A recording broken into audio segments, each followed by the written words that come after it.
The massacre occurred during a 6-week period starting from December 13, 1937. Japanese troops are believed to have killed over 300,000 people in Nanjing during the massacre.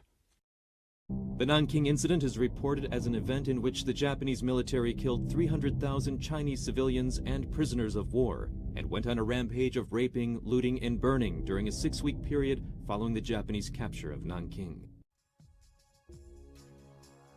This incident was reported on the 15th, 2 days after Japanese troops entered Nanking, in the Chicago Daily News, and on the 18th in the New York Times.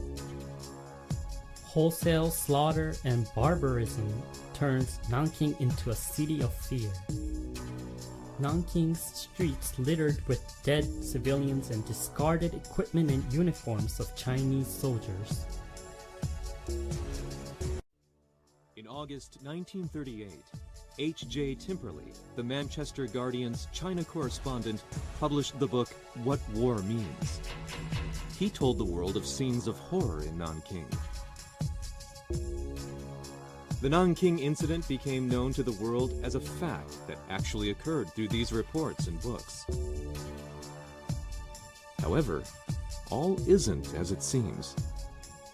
The name of this person, Timperley, is written as Den Hakuretsu in Chinese.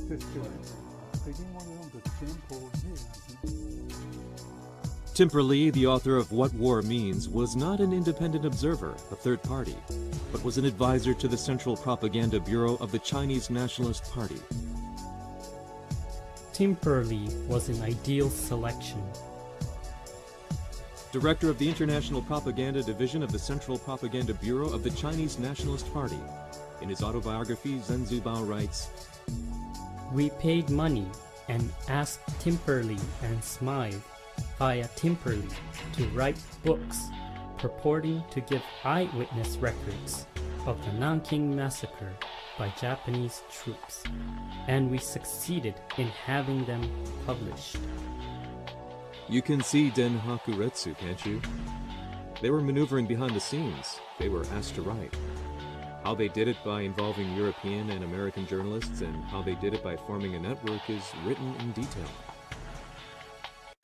Similarly, China exerted an influence on articles about the Nanking incident appearing in the Chicago Daily News and the New York Times. In fact, the reports were not based on actual events that the reporters had witnessed firsthand, but were based on notes handed out by Minor Bates, who was a professor at the University of Nanking and an influential member of the International Committee for the Nanking Safety Zone.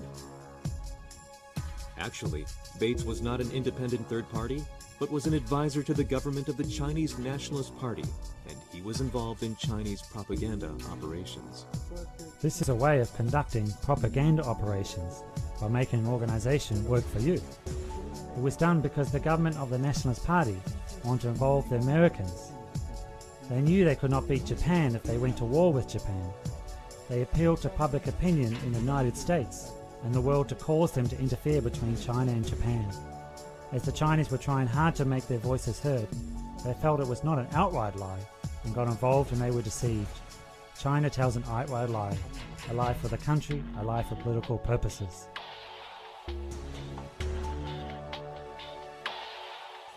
What is the benefit of talking about the Nanking Massacre by the Japanese army? Nothing other than that they want to say nasty things about Japan. You mean they don't have other weapons to attack Japan? None. So they are accusing Japan of the Nanking Massacre and the Comfort Women issue of 70 years ago. They have no tools other than these with which to parade. Nanking Massacre, a work of fabrication. Now China just changed their strategy. Chinese leaders talks about how brutal Japanese troops used to be to keep Japan weak and a war criminal state by taking up Nanking incident again. This is China's new strategy, and we will examine this issue and reveal what really happened in history. The year 2016 marks the 79th anniversary of the rape of Nanking.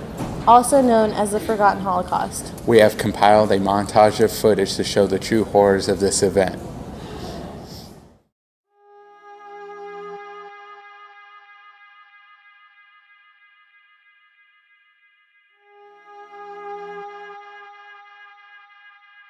A massacre of hundreds of thousands of Tutsis and moderate Hutus. About a third of the building has been blown away. There has been a second explosion.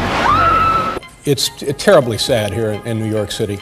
We've lost 5,000 fellow New Yorkers, and you can feel it. This is one pocket of turmoil in the Egyptian capital. See the people below, trapped on Sinjar Mountain. They must...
It's a prominent organization of Chinese Americans who are committed to human rights and also promoting understanding between China and the U.S. Great, great, great. Well, the book is great. Welcome, welcome very much to Conversations, where it's a great personal honor to welcome and pleasure to welcome to the program Iris Chang. And Iris Chang and I met some years ago when she was engaged in, if I may show, writing a book that became a bestseller, a New York Times bestseller. That being with the paperback edition, that was called The Rape of Nanking, which people will, is still in the bookstores, I guess. Oh, absolutely. We're very pleased to be co-sponsors with Arts and Lectures and the UCSB Bookstore for this evening's program.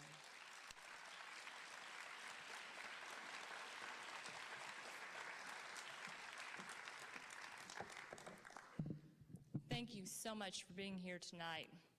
It's such an honor and a privilege to be part of this lecture series. The expert witness you will hear from now is a renowned author of the national bestseller, The Rape of Nanking.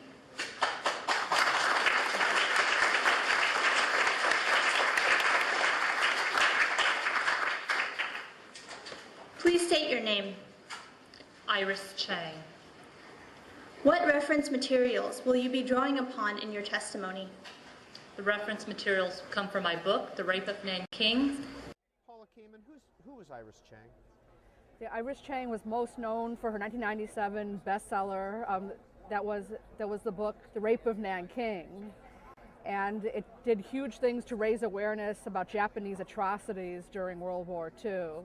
And that was not only in Nanking that she wrote specifically in great detail about the massacre there, but it raised awareness about atrocities throughout Asia. So it became a whole movement rather than just a book in the late 90s. Was she a historian? She was both a historian and a journalist. What kind of relationship did you have as friends?